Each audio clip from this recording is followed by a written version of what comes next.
اس بات کے اوپر تقریباً اتفاق ہے پوری امت مسلمہ کے اندر، یہ بات مسلم ہے کہ قرآن کے بعد اصح الکتب بعد کتاب اللہ، کتاب اللہ کے بعد، قرآن کے بعد روئی زمین کے اوپر اصح ترین کتاب جو ہے وہ بخاری شریف ہے۔ اسی وجہ سے بخاری شریف کی تقریبات یہ ابھی آج کل شروع ہے بہت سارے جگہوں میں۔ ہمارے یہاں پہ بھی جامع مرکز العلوم اسلامی میں منصورہ لاہور میں 18 جنوری کو ختم بخاری شریف ہے۔ اس میں محترم امیر جماعت جناب اسراج الحق صاحب بھی تشریف لا رہے، اور شیخ القرآن والحدیث حضرت مولانا عبد المالک صاحب آخری حدیث کی درس ارشاد فرمائیں گے، اور بھی مختلف علماء کرام اس میں تشریف لائیں گے۔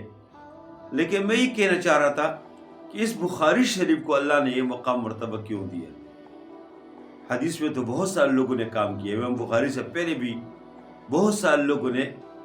حدیث کے اوپر کام کیا ہے،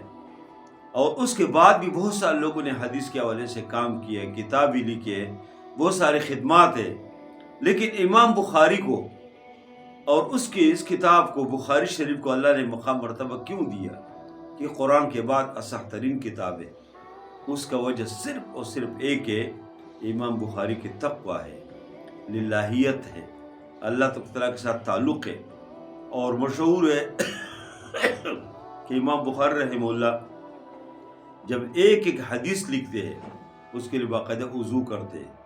اور جب باب قائم کرتے ہیں تو اس کے لیے باقاعدگی سے غسل کرتے ہیں، اور اللہ تعالیٰ سے دعائیں کرتے ہیں۔ تو امام بخاری کی اس تقویٰ، اخلاص، اللہ تعالیٰ کے ساتھ تعلق کی وجہ سے آج اصح الکتب، روئی زمین کے اوپر اگر کوئی اصح ترین کتاب ہے تو امام بخاری کی یہ بخاری شریف ہے۔ اس لیے اس طرح کی کوئی تقریب ہو اس میں ہمیں جانا چاہیے، جہاں پر ختم بخاری شریف ہو، بخاری شریف کی آخری حدیث کے درس ہو، تو یہ بہت بابرکت محفل ہوتے۔ اس طرح محافل میں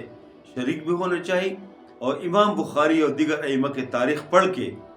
ہم سب کے لیے، علماء کے لیے بھی، طلباء کے لیے بھی، اور عام لوگوں کے لیے بھی اس میں بہت کچھ ہے کہ ہم اپنے ائمہ اور اپنے اسلاف کے تاریخ کو پڑھیں،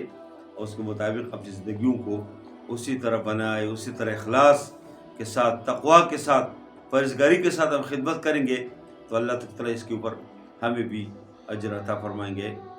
وہ جزاکم اللہ خیراً، احسن الجزاء فی الدارین۔